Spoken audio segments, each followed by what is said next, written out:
Hey everyone, and welcome back to the Let's Learn SQL Server series. My name is Martin Lazarus, and today we'll be doing a part 12, Common Table Expressions. So before we dive into what they are, let's just first take a look at just one thing that we're trying to solve in our query. So we're trying to find the salesperson with the most orders, and we want to show what those orders are.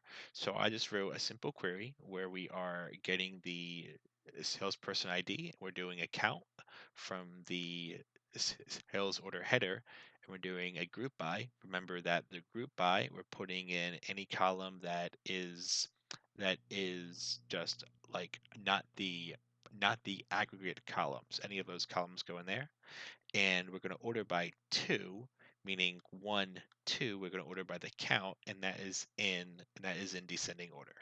So if we run this, we'll see that we get all of the salespeople and how many orders they've had. What if we notice we have a null value here? uh, I, I I don't want to have orders. I'm looking for the salespeople. So I want to filter out where the salesperson ID is null. So we can just put a where clause in here, and we can say where salesperson ID is not null.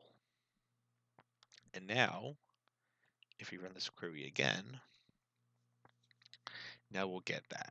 Okay, so now that we have this um this number here, right? The salesperson ID. And we can even get a little bit simpler than that. We could just do a top one. And this will get us that first record. That way we don't have to, you know, filter on that later on. So now that we have this, theoretically what we could do is we could take this ID here like this and copy it, and then do something like select star from sales order header where the salesperson ID is equal to that number there. And we can run it.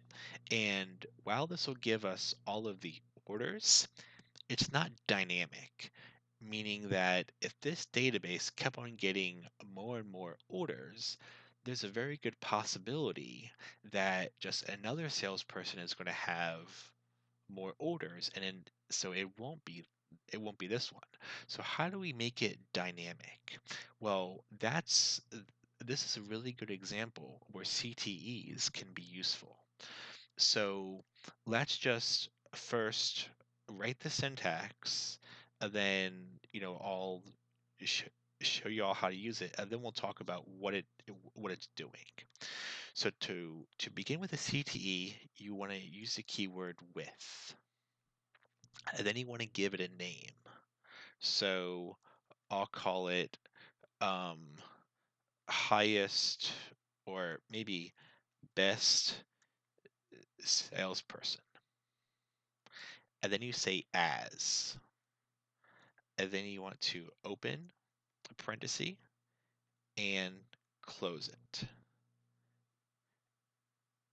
And now what we could do is we can actually, now this becomes a table that we can use. So if I do select star from best salesperson and I run all this code together,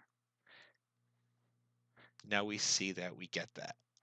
So what we can do is we can alias a sales.sales order header as SOH.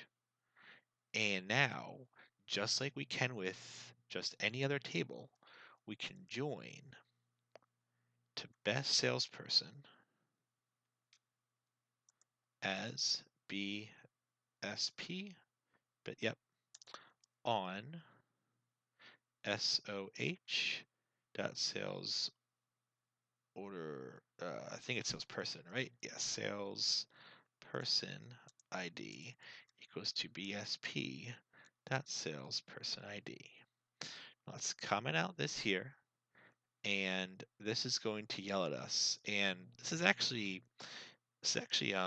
like a really good error just to show. So if I run this, it's going to say ambiguous column salesperson ID.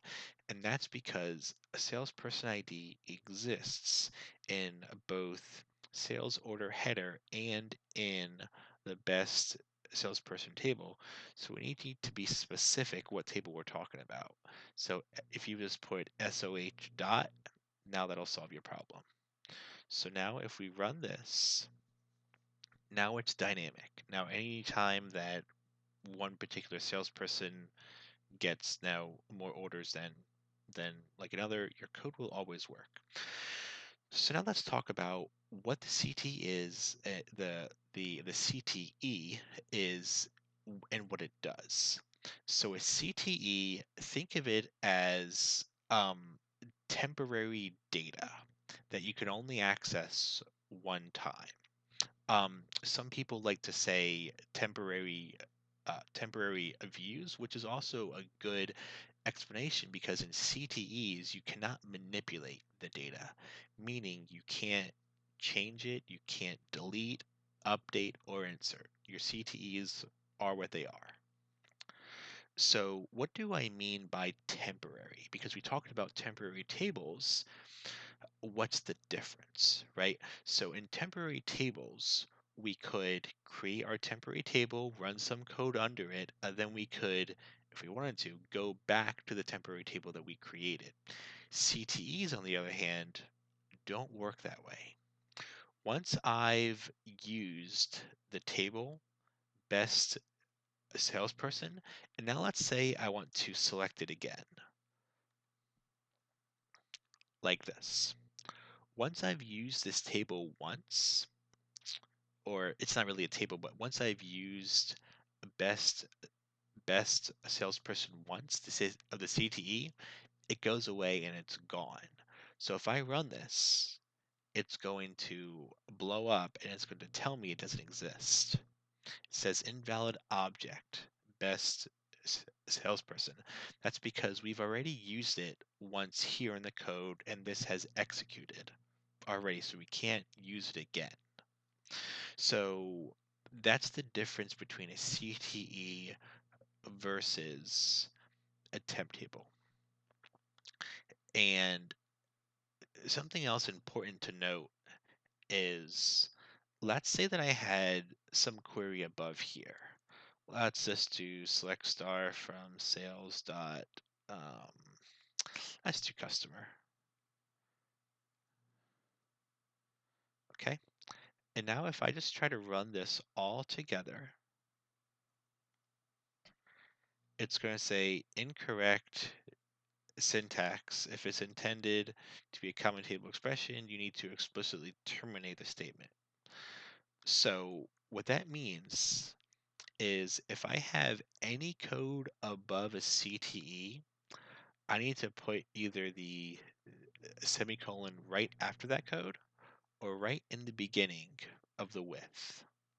I typically like to put it right in the beginning of the width. That way then I know it's there. I don't need to go hunting around for it. So now if I run this, now I'm able to get back to things and now we have our CTE working. Something else we can do with our CTE is we can actually chain together multiple CTEs. So let's make this query into a CTE and let me only select some columns from it. Let's do BSP dot salesperson ID, BSP dot order count. I don't know where my BSPs went.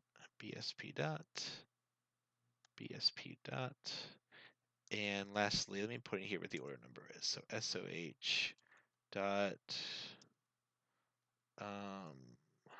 account number maybe. There we go. SOH dot.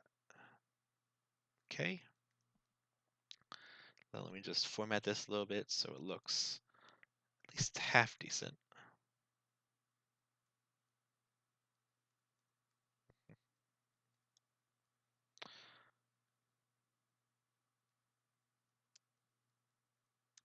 Okay.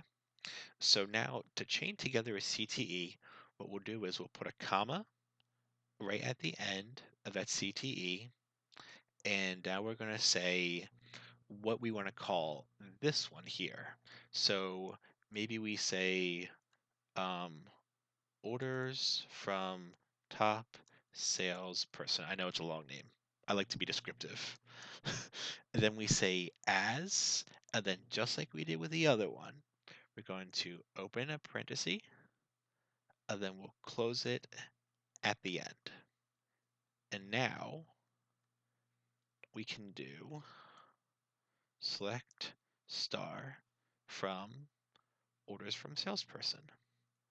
And now we can run this code here, and we'll see that we've chained them together. So one thing that you're probably wondering is, can I also access this one here, the best salesperson? And the answer is yes, you can. So to prove that, let me, okay, we got salesperson ID. Okay, let me join these here together. I was just making sure I had the right columns. Okay, let's just call us orders from top salesperson. And we'll join this on best salesperson as BSP on the salesperson ID OFTSP dot salesperson ID equals BSP dot salesperson ID.